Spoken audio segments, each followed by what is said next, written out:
Well, if you're like me and most people that I know in real estate, you find yourself asking regularly, how can I find more sellers? It's a great question. Everybody wants to work with more sellers. Guys, it's important to realize that the market's changing. It is a little bit more difficult to find motivated clients, buyers and sellers.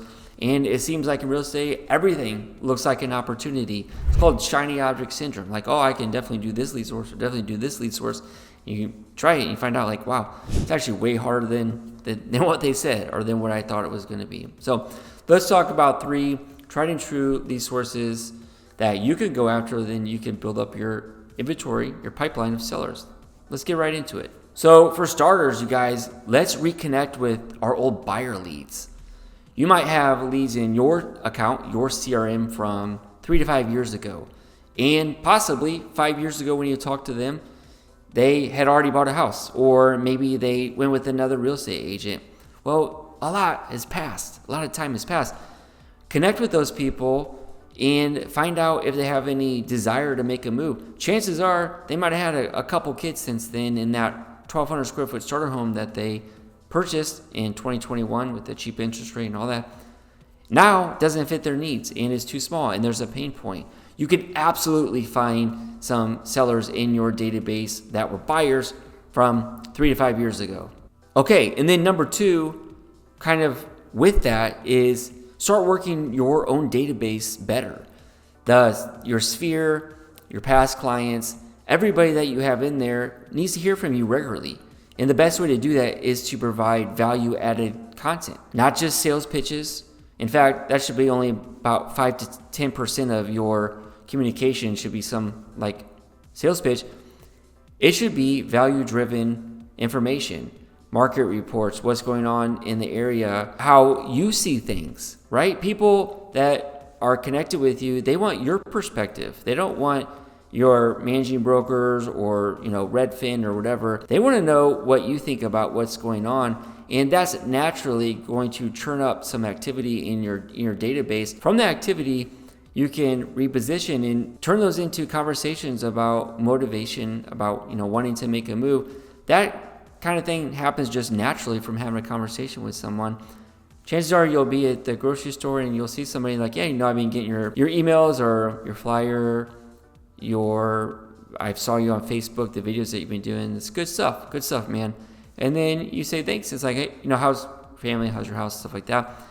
You might find out like, hey, just got a job. They're making more money. Their house is too small. They're actually thinking about moving the next 12 months. Boom. That happens all the time. So guys, the first 2 things that we talked about were CRM-based activities, which are great. That should be the core of like what you do. Let's talk about paid seller leads. And there's a lot out there now. I'm sure you've heard of like fast experts, effective agents. There's a bunch of them actually. And there's several different models. Some are like there's a monthly subscription just to get the leads. And then there's a referral-based model where they'll give you leads and you only have to pay out at closing, just on a referral basis. I like those better because it does not require obviously like a monthly outlay. And it's more of a performance space. Absolutely, they work. Just know that a lot of these sellers aren't as motivated as you hope they are. So you've got this full address and you got a timeline. This usually starts with some online form that they filled out. A lot of times they have no idea why you're calling them. Just appreciate the fact that it's really hard to find motivated sellers online, and you're gonna have to talk to a lot of people. You're gonna have to get a lot of leads to convert. But absolutely 100%. It is a pillar that we work, that you can work as well. And you can get more than just a couple. You can get, many seller deals in 2025 just from one of these lead sources.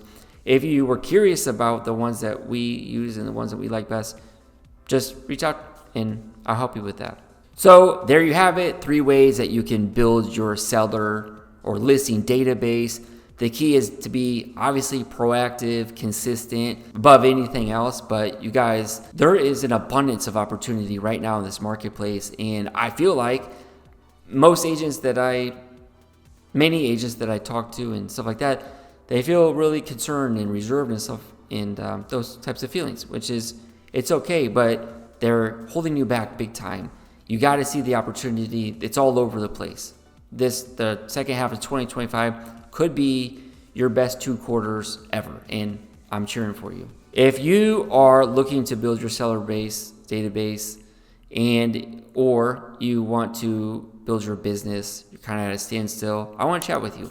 Just reach out to me. We'll set up a time to have a phone call and see if together we couldn't, our partnership, we couldn't grow each other's businesses together. That's what it's all about, right?